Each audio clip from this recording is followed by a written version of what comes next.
యోతాము, ఆహాజు, హిజ్కియా అను యూదా రాజుల దినములలో షోమ్రోనును గూర్చియు యెరూషలేమును గూర్చియు దర్శన రీతిగా మోరష్తీయుడైన మీకాకు ప్రత్యక్షమైన యెహోవా వాక్కు. సకల జనులారా ఆలకించుడి. భూమి నీవును నీలోనున్న సమస్తమును చెవియొగ్గి వినుడి. ప్రభువగు యెహోవా మీ మీద సాక్ష్యము పలుకబోవుచున్నాడు. పరిశుద్ధాలయములో నుండి ప్రభువు మీ మీద సాక్ష్యము పలుకబోవుచున్నాడు. ఇదిగో, యెహోవా తన స్థలము విడిచి బయలుదేరుచున్నాడు.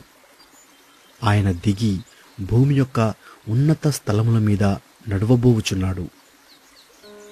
ఆయన నడువగా అగ్నికి మైనము కరుగునట్లు పర్వతములు కరిగిపోవును, లోయలు విడిపోవును. వాటము మీద పోసిన నీరు పారునట్లు అవి కరిగి పారును. యాకోబు సంతతి చేసిన తిరుగుబాటును బట్టియు ఇశ్రాయేలు సంతతి వారి పాపములను బట్టియు ఇదంతయు సంభవించును. యాకోబు సంతతి వారు తిరుగుబాటు చేయుటకు మూలమేది? అది షోమ్రోనే గదా. యూదావారి ఉన్నత స్థలములు ఎక్కడివి? యెరూషలేములోనివే కావా? కాబట్టి నేను షోమ్రోనును చేనిలోనున్న రాళ్లకుప్పవలే చేసెదను. ద్రాక్ష చెట్లు నాటదగిన స్థలముగా దాని ఉంచెదను. దాని పునాదులు బయలుపడునట్లు దాని కట్టుడు రాళ్లను లోయలో పారబోసెదను. దాని చెక్కుడు ప్రతిమలు పగులగొట్టబడును. దాని కానుకలు అగ్నిచేత కాల్చబడును. అది పెట్టుకొనిన విగ్రహములను నేను పాడుచేతును. అది వేశ్యయై సంపాదించుకొనిన జీతము పెట్టి వాటిని కొనుక్కొనెను గనుక అవి వేశ్యయగు దాని జీతముగా మరలా ఇయ్యబడును. దీని చూచి నేను కేకలు వేయుచు ప్రలాపించుచున్నాను. ఏమీయూ లేకుండా దిగంబరినై నక్కలు అరచునట్లు అరచుచున్నాను.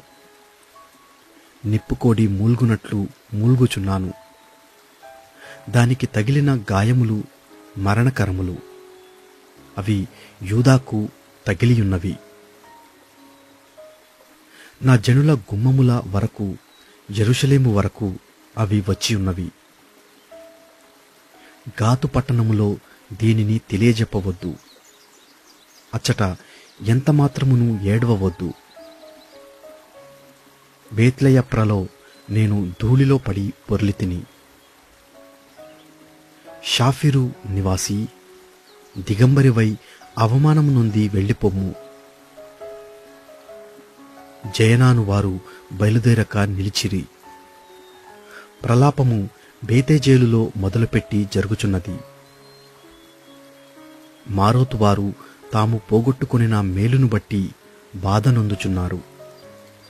ఏలయనగా యెహోవా యొద్ద నుండి కీడు దిగి యెరూషలేము పట్టణము ద్వారా మట్టుకు వచ్చెను.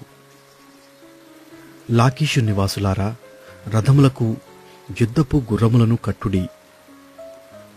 ఇశ్రాయేలు వారు చేసిన తిరుగుబాటు క్రియలు నీయందు కనబడినవి.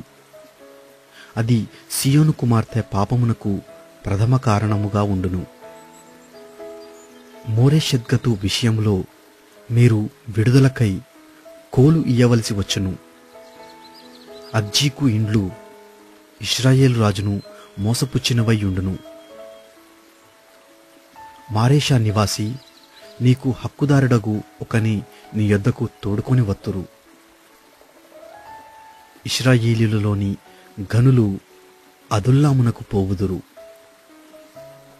సియోను, నీకు ప్రియులగు వారు నీ యొద్ద నుండకుండా పట్టబడి ఉన్నారు. నీ తల బోడి చేసుకొనుము. బోరుచ గద్దవలే నీ బోడితనము కనపరచుకొనుము.